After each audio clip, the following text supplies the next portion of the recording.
After that आपका लिखा हुआ है क्लासिकल कॉन्सेप्ट। तो क्लासिकल कॉन्सेप्ट में भी उसी तरीके से 4-5 इकोनॉमिस्ट हैं जिनके नाम दिए हुए हैं, पर इसमें प्रॉपर इकोनॉमिस्ट वाइज कोई डेफिनेशन नहीं है। इसमें क्या दिया हुआ है, इसमें एलिमेंट्स बता दिए कि क्लासिकल कॉन्सेप्ट में क्या क्या पॉइंट्स हैं जो बार बार रिपीट हो रहे हैं, हर इकोनॉमिस्ट यही वाले एलिमेंट्स यूज कर रहा है। तो उसमें नंबर 1 पे है capacity of bearing uncertainty and risk, almost same like modern, ठीक है। तो अनसर्टेनिटी और रिस्क कैपेसिटी तो होनी ही होनी चाहिए। और ये हमेशा याद रखना, जब भी एंटरप्रेन्योरशिप कोई पूछे कि एंटरप्रेन्योर कौन होता है, तो 2 चीजें आपके दिमाग में जरूर आनी चाहिए। एक तो ये कि someone who has a unique creative idea and he can convert it into an opportunity। पहला ये पॉइंट आपके दिमाग में आना चाहिए, और दूसरा ये आना चाहिए that he has the capacity to bear risk and uncertainty. ये 2 पॉइंट्स आप अगर बोल दोगे तो आप जो है तो फिर आपका आंसर करेक्ट हो जाएगा, ठीक है।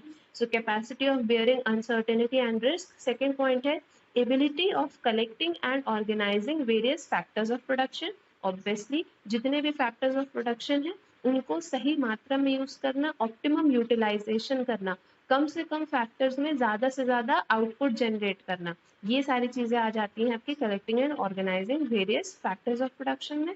फिर है ability of collecting production and then control, मतलब कि आपने प्रोडक्शन स्टार्ट किया और फिर उसको किस तरीके से आपने कंट्रोल किया। कंट्रोल का मतलब, कंट्रोल जहाँ पे भी वर्ड यूज होए, तो मैनेजमेंट में कंट्रोल का मतलब ही होता है कि हम पहले एक्चुअल एक्शन करेंगे, एक बेंचमार्क क्रिएट करेंगे, बेंचमार्क से हमारे एक्चुअल जो हमने प्रोडक्शन किया है या कुछ भी, उसको हम कंपेयर करेंगे। अगर गैप आता है, डिफरेंस आता है, जैसे मान लो हमने बेंचमार्क बनाया कि इस साल हमको 10,000 यूनिट्स ऑफ प्रोडक्ट बनाना ही बनाना है, ठीक है, और हमारे बने मान लीजिए 8,000, तो गैप हो गया 2,000 का। अब ये जो गैप है इसको हमें कवर करना है, हमको देखना है कि हमसे कहाँ पे मिस्टेक हुई है, क्या कमी रह गई, एंड देन हमको उसको कवर करना है, ठीक है। तो ये सारी चीजें आ जाती हैं आपकी कंट्रोलिंग में। अगर नेक्स्ट टाइम फिर से गैप आ रहा है, इसका मतलब कि आपने अपनी प्रॉब्लम को सॉल्व नहीं किया है, so you need to work on it again and again, ठीक है। तो ये सारी चीजें आपकी कंट्रोलिंग के अंदर आती हैं। नेक्स्ट इसमें क्या दिया हुआ है, वही चीजें है ना, स्टार्टिंग से आप जब कॉन्सेप्ट, डेफिनेशन, फीचर्स, टाइप्स पढ़ोगे ना तो आपको सब कुछ सेम लगेगा इसमें, ठीक है। कैरेक्टरिस्टिक्स में देखो, कैरेक्टरिस्टिक्स ऑफ एंटरप्रेन्योरशिप, ये किसके अंदर है, ये क्लासिकल कॉन्सेप्ट के अंदर ही चल रहा है। सो इसमें भी दिया हुआ है risk bearing capacity, ability to innovate, business oriented tendency. आपकी बिजनेस ओरिएंटेड टेंडेंसी होनी चाहिए कि आप एक नया बिजनेस खोल सको एंड देन उसको ग्रो करा सको, उसको एक्सपैंड करा सको, ये आपके पास इस चीज का मोटिवेशन होना चाहिए। म्यूट कर लो बेटा। बाद नेक्स्ट पॉइंट क्या है, क्रिएटिव एक्टिविटी। क्रिएटिव एक्टिविटी मतलब कि he should have the ability to create something unique which has not been created yet, जो कुछ ऐसा, कुछ अलग जो अभी तक ना बनाया गया हो। जैसे कि आप लोग फॉर एग्जांपल कैफेज का आजकल बहुत ट्रेंड चला है ना, पहले कैफे नहीं होते थे, पहले रेस्टोरेंट्स होते थे नॉर्मल, ठीक है। अब क्या हुआ, किसी एक बंदे ने ही तो स्टार्टिंग की होगी ना, पहला कैफे बनाया होगा, उसने जो सोचा होगा क्रिएटिव कुछ करे, खाना हम वही दे रहे हैं लेकिन हम खाने का प्राइस कैसे बढ़ाएं, तो उसने सोचा इंटीरियर डेकोर, जो डेकोरेशन है अंदर का, वो इतना एक्स्ट्रावेगेंट कर देते हैं कि लोग खाने के लिए नहीं, डेकोर के लिए आए, ठीक है, सेल्फीज क्रिएट करने के लिए आए और अपना एंजॉय करने के लिए आए। तो जब ये करेंगे तो वो खाने के लिए ज़्यादा पेमेंट भी करेंगे, इससे फ़ायदा होगा, हमारा प्रॉफिट होगा। पहले तो कॉस्ट निकल जाएगी हमारी डेकोर की थोड़े दिन में, उसके बाद हमारी प्राइसेस तो वही रहेंगी, तो हमको एक्स्ट्रा प्रॉफिट जनरेट होगा। तो ये जो कॉन्सेप्ट है ये कोई एक तो लेकर आया होगा ना, तो इस और फिर धीरे धीरे धीरे करके जब एक कैफे बना, फिर एक से आज 1000 बने हुए हैं और सब अलग अलग थीम बेस्ड बने हुए हैं। तो जो फर्स्ट टाइम जिसने ये क्रिएट किया होगा वो एक एंटरप्रेन्योर ही तो होगा ना। और अगर हम एक नई थीम पर बना रहे हैं, कुछ अलग डिफरेंट बना रहे हैं, तो वो भी एंटरप्रेन्योर है। क्यों? क्योंकि उससे पहले इस टाइप की चीज नहीं बनी, ठीक है। सो ये एक एग्जाम्पल है, इसको चाहे तो आप डाल भी सकते हैं अपने इसमें कहीं पे भी, जो भी आपका आंसर होगा उसके अंदर डाल सकते हैं, ठीक है। फिर क्या है, नॉलेज बेस्ड प्रैक्टिस, मतलब कि he should not be arbitrary. कि हाँ हो जाएगा कर लेंगे, अच्छा ऐसा होगा तो ऐसा कर लेंगे, ऐसा नहीं।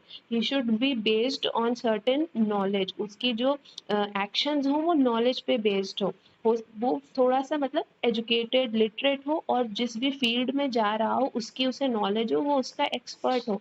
अगर ऐसा नहीं होगा तो वो फ्लॉप हो जाएगा, आगे जा कर के वो फ्लॉप हो जाएगा। क्यों? क्योंकि ऑलरेडी वो कुछ नया कर रहा है, ऑलरेडी वो कुछ नया बना रहा है ना। तो अगर वो एकदम ही कुछ डिफरेंट बना रहा है और एकदम ही उसको नॉलेज नहीं है, तो ऑब्वियसली उसकी जो भी चीज़ है वो ज़्यादा दिन नहीं चल पाएगी। तो ही should have knowledge base of his particular area और अ फील्ड, ठीक है। देन प्रिंसिपल बेस्ड होना चाहिए। प्रिंसिपल बेस्ड यानी कि entrepreneurship should be based on principles and not on, क्या दिया हुआ है, and not on intuition. Intuition पे ना बेस्ड होकर के प्रिंसिपल्स पे बेस्ड होना चाहिए। यानी कि इंट्यूशन मतलब कि हमको ऐसा लगता है कि ऐसा होगा, ये होता है इंट्यूशन। यही तो होता है ना, मुझे लग रहा है बारिश होगी, ये हो गया इंट्यूशन। और अगर आप फोरकास्टिंग कर रहे हो प्रॉपर प्रिंसिपल्स के बेस पे और रूल्स के बेस पे, तो वो एक अलग चीज हो गई। तो entrepreneurship should be based on principles and scientific methods rather than on intuition, ठीक है। और 7 पॉइंट है आपका एनवायरनमेंट ओरिएंटेड। एनवायरनमेंट ओरिएंटेड मतलब यहाँ पे पेड़ पौधों की बात नहीं हो रही है, यहाँ पे किसकी बात हो रही है, आपके एक्सटर्नल इन्वायरमेंट की। यानी कि जो एक बिजनेस क्रिएट होता है, जो खड़ा होता है मार्केट में, तो वो अकेला नहीं होता है, वो एक इन्वायरमेंट का, एक सोसाइटी का हिस्सा होता है। तो बहुत सारे एनवायरनमेंट के, एक्सटर्नल एनवायरनमेंट के फैक्टर्स होते हैं। आप लोगों ने बिजनेस एनवायरनमेंट पढ़ा है किसी सब्जेक्ट में? Exactly exactly. तो ये सारे जो फैक्टर्स हैं, आपके कस्टमर्स हो गए, आपके सप्लायर्स हो गए, है ना, और कौन कौन से, गवर्नमेंट हो गया, ये सब क्या है, ये आपके एक्सटर्नल एनवायरनमेंट के तो फैक्टर्स हैं। तो entrepreneur should be environment oriented, मतलब कि उसका जो बिजनेस होना चाहिए वो इस तरीके से सेटअप होना चाहिए कि जो उसके एक्सटर्नल एनवायरनमेंट है उसके साथ उसका कोऑर्डिनेशन, हाँ कोऑर्डिनेशन बैठे। ऐसा ना हो कि वो, क्योंकि भाई हम एज अ ह्यूमन बीइंग खुद को बोलते हैं सोशल एनिमल, है ना। सिमिलरली एक बिजनेस जब स्टार्ट होता है तो वो भी एक सोशल एंटिटी होती है। वो, उसको रॉ मटेरियल्स भी चाहिए, उसको और अदर फैक्टर्स ऑफ प्रोडक्शन चाहिए, उसको टेक्नोलॉजी चाहिए, उसको पॉलिसीज को भी फॉलो करना है। तो यानी कि कॉन्टिन्यूअस इंटरेक्शन हो रहा है ना उसका एक्सटर्नल एनवायरनमेंट से। तो इसलिए एक्सटर्नल एनवायरनमेंट पे बेस्ड होना चाहिए। पूरा जो बिजनेस है, वेंचर है, वो उस पे बेस्ड होना चाहिए। अकेले रह के आप कुछ नहीं कर सकते, कहने का ये मतलब है यहाँ।